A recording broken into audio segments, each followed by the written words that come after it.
Levítico capítulo 14. O Senhor disse a Moisés: Esta será a lei a respeito do leproso no dia da sua purificação. O leproso será levado ao sacerdote. Este sairá fora do arraial e o examinará. Se a praga da lepra estiver curada, o sacerdote mandará trazer, para aquele que se houver de purificar, 2 aves vivas e puras, madeira de cedro, pano escarlate e hisopo. O sacerdote mandará que se mate uma das aves num vaso de barro, sobre águas correntes. Depois o sacerdote pegará a ave que ficou viva, a madeira de cedro, o pano escarlate e o hisopo, e os molhará no sangue da ave que foi morta sobre as águas correntes. E aspergirá 7 vezes sobre aquele que há de purificar-se da lepra. Então o declarará puro e soltará a ave que ficou viva para o campo aberto. Aquele que tem de se purificar lavará suas roupas, rapará todos os seus pelos, se banhará com água e estará puro. Depois entrará no arraial, porém ficará fora da sua tenda por 7 dias. No 7º dia, rapará todo o seu cabelo, a cabeça, a barba e as sobrancelhas.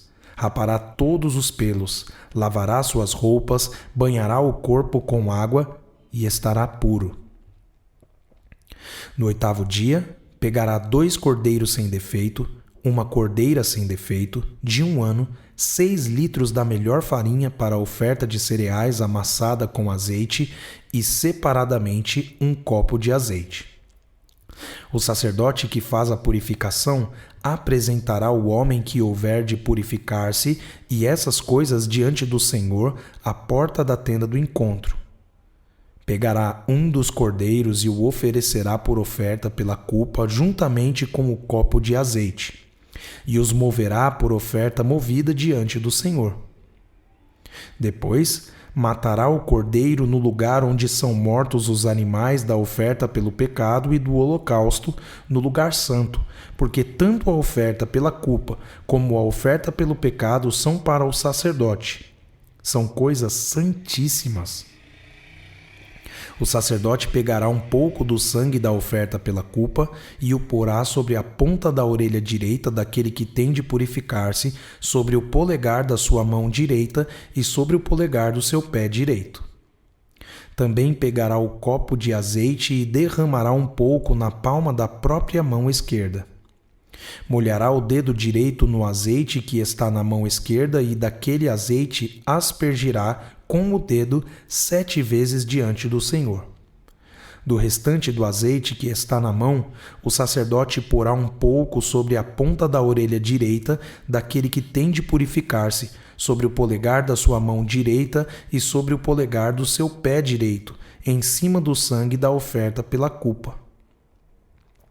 O restante do azeite que está na mão do sacerdote ele porá sobre a cabeça daquele que tem de purificar-se. Assim, o sacerdote fará expiação por ele diante do Senhor. Então o sacerdote fará a oferta pelo pecado e fará expiação por aquele que tem de purificar-se da sua impureza. Depois, matará o animal do holocausto e o oferecerá com a oferta de cereais sobre o altar. Assim o sacerdote fará expiação pelo homem e este ficará puro. Se for pobre e as suas posses não lhe permitirem trazer tanto, pegará um cordeiro para a oferta pelo pecado como oferta movida para fazer expiação por ele, e 2 litros da melhor farinha amassada com azeite para a oferta de cereais, 1 copo de azeite, 2 rolinhas ou 2 pombinhos, segundo as suas posses, dos quais um será para a oferta pelo pecado e o outro para o holocausto. No 8º dia da sua purificação, trará isso ao sacerdote à porta da tenda do encontro diante do Senhor. O sacerdote pegará o cordeiro da oferta pela culpa e o copo de azeite e os moverá por oferta movida diante do Senhor. Então, o sacerdote matará o cordeiro da oferta pela culpa, pegará um pouco do sangue da oferta pela culpa e o porá sobre a ponta da orelha direita daquele que tem de purificar-se, sobre o polegar da sua mão direita e sobre o polegar do seu pé direito. Derramará um pouco do azeite na palma da própria mão esquerda e, com o dedo direito, aspergirá do azeite que está na sua mão esquerda 7 vezes diante do Senhor. Então, do azeite que está na sua mão, o sacerdote porá um pouco na ponta da orelha direita daquele que tem de purificar-se, no polegar da sua mão direita e no polegar do seu pé direito, por cima do sangue da oferta pela culpa.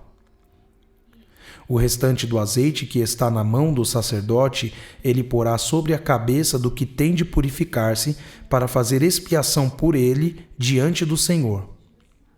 Oferecerá uma das rolinhas ou um dos pombinhos, segundo as suas posses. Será um para a oferta pelo pecado e o outro para o holocausto, além da oferta de cereais, e assim o sacerdote fará expiação por aquele que tem de purificar-se diante do Senhor.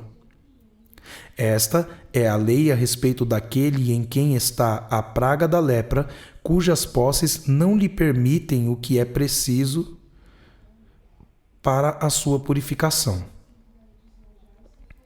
O Senhor disse a Moisés e a Arão: quando vocês entrarem na terra de Canaã, que lhes darei por herança, e eu enviar a praga do mofo a alguma casa da terra que vocês passarão a possuir, o dono da casa fará saber ao sacerdote, dizendo: parece-me que existe algo como que uma praga em minha casa.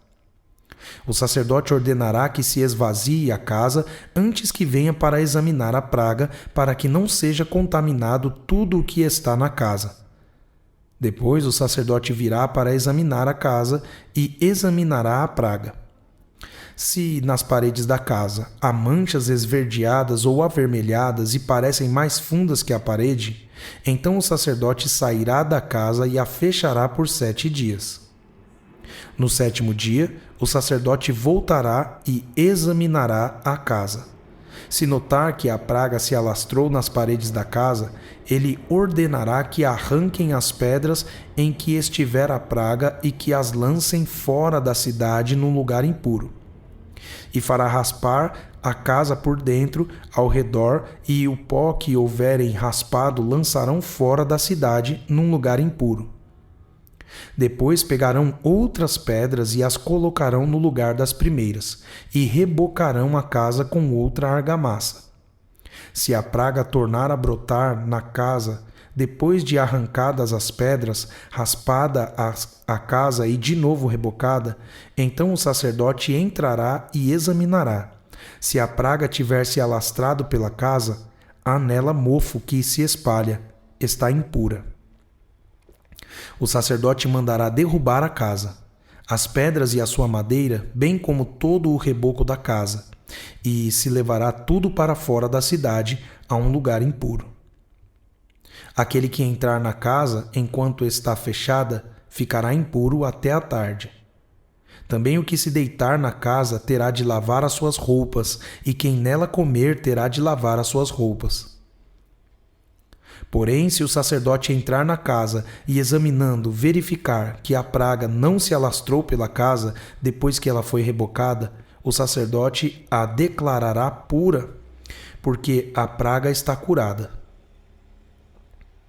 Para purificar a casa, pegará 2 aves, madeira de cedro, pano escarlate e isopo, e matará uma ave num vaso de barro sobre águas correntes. Depois, pegará a madeira de cedro e isopo, o pano escarlate e a ave que ficou viva, os molhará no sangue da ave que foi morta e nas águas correntes, e aspergirá a casa 7 vezes. Assim purificará aquela casa com o sangue da ave, com as águas correntes, com a ave que ficou viva, com a madeira de cedro, com o isopo e com o pano escarlate. Então soltará a ave que ficou viva para fora da cidade, para o campo aberto. Assim fará expiação pela casa e ficará pura. Esta é a lei para todos os tipos de praga de lepra, de micose, de mofo, das roupas e das casas, da inchação, da pústula e das manchas lustrosas, para ensinar quando alguma coisa é pura ou impura. Esta é a lei a respeito da lepra.